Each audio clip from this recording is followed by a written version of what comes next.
Good morning my dear students and friend, welcome to skill India channel. आज के इस video में हम कवर करेंगे 4 स्ट्रोक डीजल इंजन कैसे काम करता है। इसके ऊपर मैंने ऑलरेडी 2 वीडियो पहले भी बनाए हुए हैं, जिनका लिंक मैं इस वीडियो के लास्ट में स्क्रीन पर दे दूंगा। उन वीडियो को भी आप देखकर 4 स्ट्रोक डीजल इंजन की वर्किंग को अच्छी तरह से समझ सकते हैं। इस वीडियो को बनाने का मकसद ये है कि हमारे पास एक कट सेक्शन में मॉडल है आज पड़ा हुआ, तो इसमें मैं आपको और भी अच्छी तरह से समझाने की कोशिश करूंगा ताकि 4 स्ट्रोक डीजल इंजन कैसे काम करता है इसका कॉन्सेप्ट जो है आपको क्लियर हो जाए और आप ऑनलाइन जो है वो पढ़ सकें, क्योंकि इस कोरोना के दौर में जो है हमें घर से ही जो है अपनी स्टडी जो है वो रखनी पड़ेगी। और मेरे चैनल में प्रैक्टिकल से रिलेटेड जो है वो बहुत सारे वीडियो मैंने बनाए हुए हैं, तो आप अलग अलग प्लेलिस्ट में जाके जो है उन वीडियो को भी देख सकते हैं ताकि आपको एग्ज़ाम में जो है वो हेल्प मिल सके। आगे का वीडियो जो है हम उस मॉडल के ऊपर ही जो है कंटिन्यू करेंगे। मॉडल के ऊपर ही मैं आपको इसको समझाऊंगा कि 4 स्ट्रोक डीजल इंजन जो है वो कैसे काम करता है। तो अभी हम सबसे पहले जो है पार्ट्स एंड कंस्ट्रक्शन के ऊपर आएंगे कि इसमें कौन कौन से पार्ट्स जो है वो लगे हुए होते हैं। ये जो मॉडल है ये हमारे पास 4 स्ट्रोक पेट्रोल इंजन का है, लेकिन इसी के ऊपर जो है मैं आपको 4 स्ट्रोक डीजल इंजन के बारे में पहले समझाऊंगा। नेक्स्ट वीडियो में हम 4 स्ट्रोक पेट्रोल इंजन के बारे में समझेंगे। तो सबसे पहला जो पार्ट्स है आपका ये क्रैंकेस, ये जो इतना इतना भाग होता है जहाँ पर ये क्रैंक शाफ्ट जो है वो फिट की जाती है, उसको हम क्रैंकेस कहते हैं। और ये जो ब्लैक कलर में आपको पार्ट दिख रहा है इसको कहते हैं हम क्रैंक शाफ्ट। ये जो यहाँ से लेकर यहाँ तक का पार्ट है इसको हम क्रैंक शाफ्ट कहते हैं। और ये वाला जो बड़ा सा व्हील आपको दिख रहा है ये आपका फ्लाई व्हील है। उसके बाद ये जो रेड कलर में आपको पार्ट दिख रहा है यहाँ से लेकर यहाँ तक का, इसको हम कनेक्टिंग रॉड कहते हैं और ये पिस्टन को और क्रैंक शाफ्ट को जोड़ने का काम करती है। और उसके बाद ये जो वाइट कलर में ये जो पार्ट दिख रहा है आपको यहाँ से लेकर यहाँ तक का, ये आपका पिस्टन, और जिसके अंदर ये पिस्टन चलता है जो रेड कलर में आपको दिखाई दे रहा है उसको कहते हैं हम सिलेंडर, जिसके अंदर पिस्टन जो है वो मूव करता है। उसके बाद ये वाले जो आपको पार्ट्स हैं आपके ये यहाँ पर जो दिख रहे हैं ये आपका क्रैंक शाफ्ट गियर और ये आपका cam shaft gear. Crank shaft gear जो है वो छोटा होता है और केम शाफ्ट गियर जो है वो बड़ा होता है। कई बार क्वेश्चन में आ जाता है कि अगर क्रैंक शाफ्ट जो है वो 2 चक्कर लेती है तो केम शाफ्ट के कितने चक्कर होंगे। तो जाहिर सी बात है कि ये आधी चाल पर चलता है, यानी कि अगर क्रैंक शाफ्ट के 2 चक्कर हैं तो केम शाफ्ट के 1 ही चक्कर होगा। तो कई बार ये क्वेश्चन जो है ऑब्जेक्टिव टाइप में आया हुआ है। और इससे पीछे वाली साइड में जो है वो यहाँ पर मैं दिखा देता हूँ, ये आपके केम शाफ्ट है जो कि वाल्व को खोलने का काम करती हैं। और ये जो रॉड है इनके बीच में आपको दिख रही हैं इनको कहते हैं हम पुश रॉड। और ये टैपेट एडजस्टिंग स्क्रू है, ये जो ऊपर लगा हुआ है इसको हम टैपेट एडजस्टिंग स्क्रू कहते हैं। और उसके बाद हम फ्रंट में देखेंगे, उसके बाद ये हमारा एयर क्लीनर है जहाँ से एयर साफ होके जो है वो सिलेंडर के अंदर जाती है। और ये आपका इनलेट वाल्व और ये आपका एग्जॉस्ट वाल्व। ये येलो कलर में साइड में जो दिख रहा है आपका ये इनलेट वाल्व, और जो ब्लैक कलर वाली साइड में दिख रहा है आपका ये आपका एग्जॉस्ट वाल्व। और यहाँ पर एक और पार्ट बीच में होता है जो यहाँ पर इस मॉडल में नहीं दिखाया हुआ है, उसको कहते हैं हम इंजेक्टर। और ये जो आपको ग्रीन लाइनें दिख रही हैं ये आपके वाटर जैकेट्स।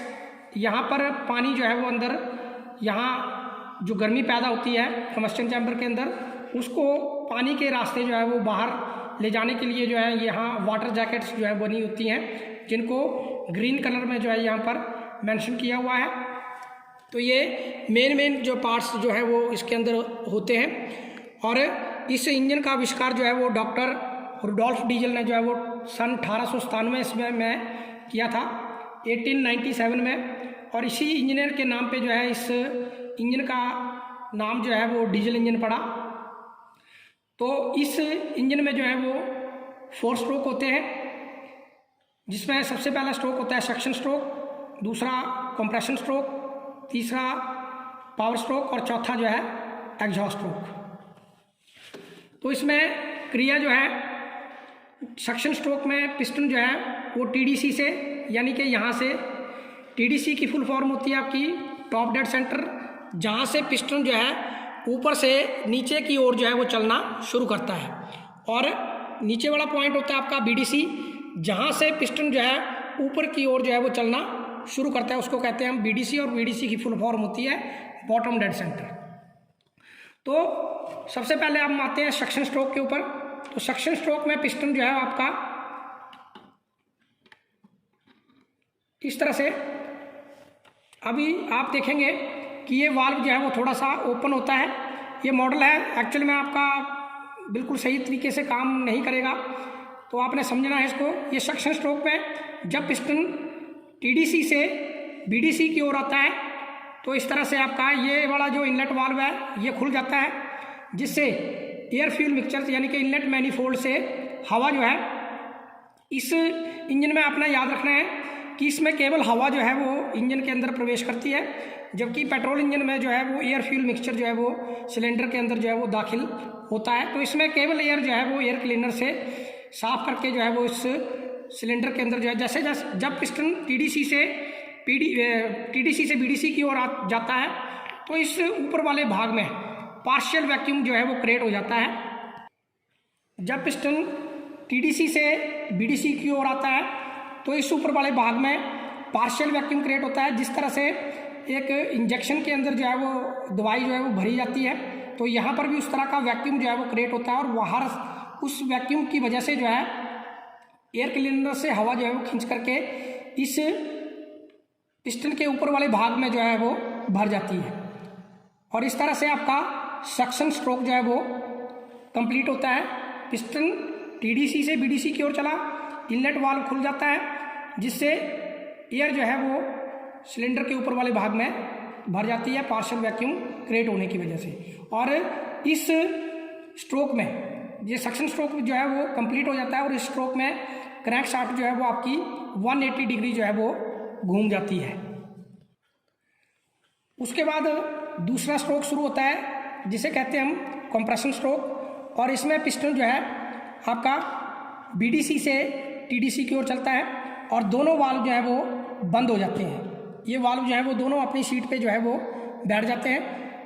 पिस्टन जो है वो बीडीसी से टीडीसी की ओर चलता है, और जैसे जैसे पिस्टन जो है वो ऊपर की तरफ को जाता है, क्योंकि ये दोनों वाल्व जो है वो बंद रहते हैं, इसलिए यहाँ पर जो हवा आई हुई होती है वो कंप्रेस होना जो है वो शुरू हो जाती है, क्योंकि हवा में जो है वो मॉलिक्यूल्स होते हैं, और जब वो आपस में टकराते हैं तो उनके टकराने से जो है वो हवा जो है वो गर्म हो जाती है। जैसे जैसे पिस्टन जो है वो ऊपर जाता है, टेम्परेचर और प्रेशर जो है वो दोनों बढ़ते हैं। इसका एग्जांपल आपने, जब हम साइकिल में हवा भरते हैं पंप से, तो आपने देखा होगा कि साइकिल के पंप का नीचे वाला हिस्सा जो है वो गर्म हो जाता है। तो उसी तरह से इसमें जो हवा आई हुई होती है पिस्टन के ऊपर जाने से, और ये कंप्रेशन स्ट्रोक शुरू हो रहा होता है ऊपर जब जाता है, तो ऊपर जैसे जैसे पिस्टन ऊपर जाएगा हवा और टेम्परेचर जो है वो, प्रेशर जो है वो दोनों का बढ़ेगा। और जब पिस्टन जो है यहाँ टीडीसी पर पहुँचने वाला होता है लगभग 23 डिग्री पहले, तो यहाँ पर इंजेक्टर होती है जो डीजल को जो है वो धुंध की शक्ल में जो है इस गर्म हवा के ऊपर जो है वो स्प्रे कर देती है, यानी कि 23 डिग्री पहले। और ये अलग अलग मैन्युफैक्चरिंग की डिग्री जो है वो अलग अलग हो सकती है। तो जो डीजल होता है उसको जो है वो स्प्रे करती है और धुंध की शक्ल में जो है वो स्प्रे करती है। और इंजेक्टर का दूसरा नाम जो है वो एटोमाइजर भी होता है। कई बार ये ऑब्जेक्टिव टाइप क्वेश्चन में जो है वो आया है, तो आपने ध्यान रखना है कि इंजेक्टर का जो है वो दूसरा नाम क्या होता है, जो कि यहाँ पर मैंने पहले ही बताया था आपको, जो कि इस मॉडल में नहीं बताया हुआ, क्योंकि ये पेट्रोल इंजन का मॉडल है, इसलिए यहाँ पर वो मेंशन नहीं किया हुआ, और उसका नाम होता है इंजेक्टर।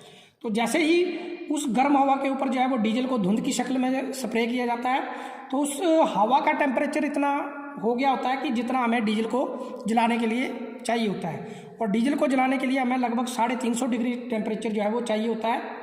तो इस हवा का टेम्परेचर उससे ज़्यादा हो गया होता है, और जैसे ही हम स्प्रे करते हैं उसको डीजल को, तो उसमें जो है वो आग लग जाती है डीजल में। और इस स्ट्रोक में भी दोनों के दोनों वाल्व जो है वो बंद होते हैं। और जैसे ही यहाँ पर आग लगती है और ये पिस्टन जो है वो टीडीसी से बीडीसी की ओर जो है वो ज़ोर से जो है वो चलता है उस फोर्स की वजह से, क्योंकि जब गैसें जलती हैं तो वो जो है वो धक्का देती हैं। जिस तरह से प्रेशर कुकर में आपने देखा होगा, जब प्रेशर जो है वो उसके ऊपर जो सीटी लगी होती है उसके उससे ज़्यादा हो जाता है तो वो जो है वो ऊपर उठ जाती है।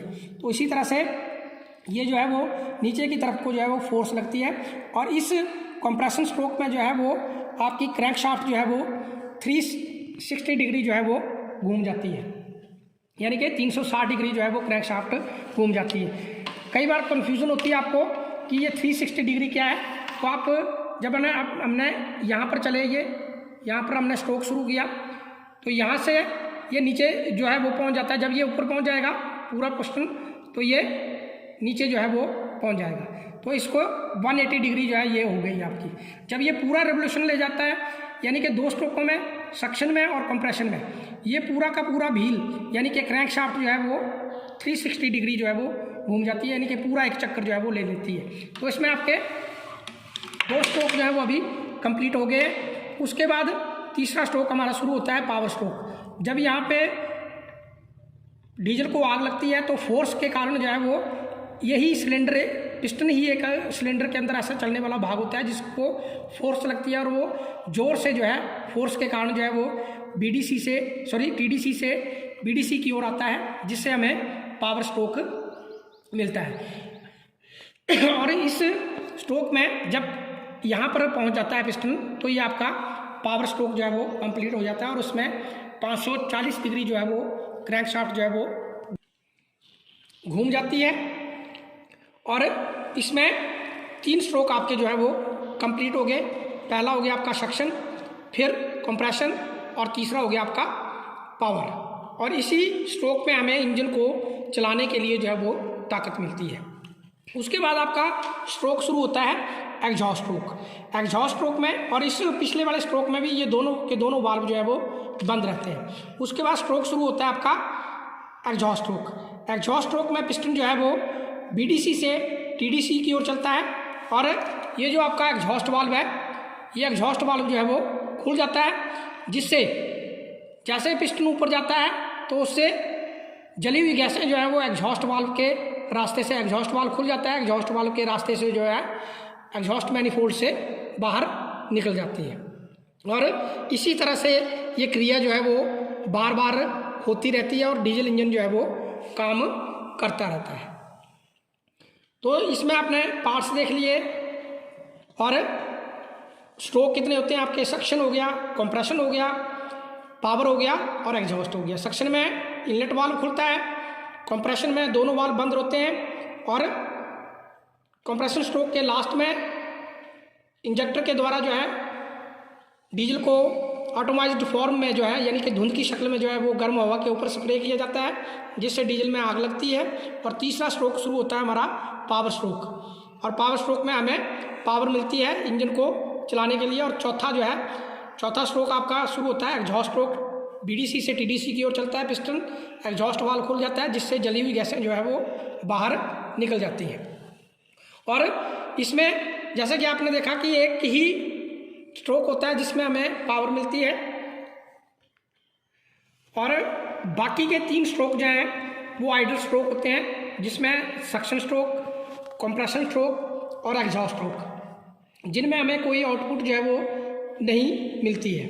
लेकिन इस पावर स्ट्रोक को पूरा करने के लिए जो है हमें बाकी के स्ट्रोक जो है वो पूरे करने पड़ते हैं। तो उनको पूरा करने के लिए जो है ये फ्लाई व्हील जो है वो लगा हुआ होता है। ये फ्लाई व्हील जो है उन 3 आइडल स्ट्रोक को जो है वो पूरा करने में जो है वो हेल्प करता है, क्योंकि पावर तो हमें एक ही स्ट्रोक पे मिल रही है, लेकिन सक्शन भी हमने करना है, कंप्रेशन भी करना है, और उसके बाद एग्जॉस्ट भी करना है। तो उस पावर को ये फ्लाई व्हील जो है वो जमा करके रखता है, और इंजन के बाकी के जो 3 आइडल स्ट्रोक हैं उनको पूरा करने में हेल्प करता है। और यहाँ से आपको मैंने पहले भी बता दिया था, इस गियर से जो है वो आपको केम शाफ्ट से जो है वो ड्राइव जो है वो मिल रही है, यानी कि ये केम शाफ्ट जो है वो क्रैंक शाफ्ट से आधी स्पीड पे जो है वो चलती है। तो इस वीडियो में आपने देखा कि 4 स्ट्रोक डीजल इंजन जो है वो कैसे काम करता है, और उसमें कौन कौन से पार्ट्स होते हैं और कौन कौन से स्ट्रोक होते हैं। आई होप आपको 4 स्ट्रोक डीजल इंजन की वर्किंग जो है वो समझ में आ गई होगी। अगर आपको मेरे चैनल के वीडियो समझ में आ रहे हैं तो आप मेरे चैनल को सब्सक्राइब कर सकते हैं। Thank you. जय हिंद, जय भारत।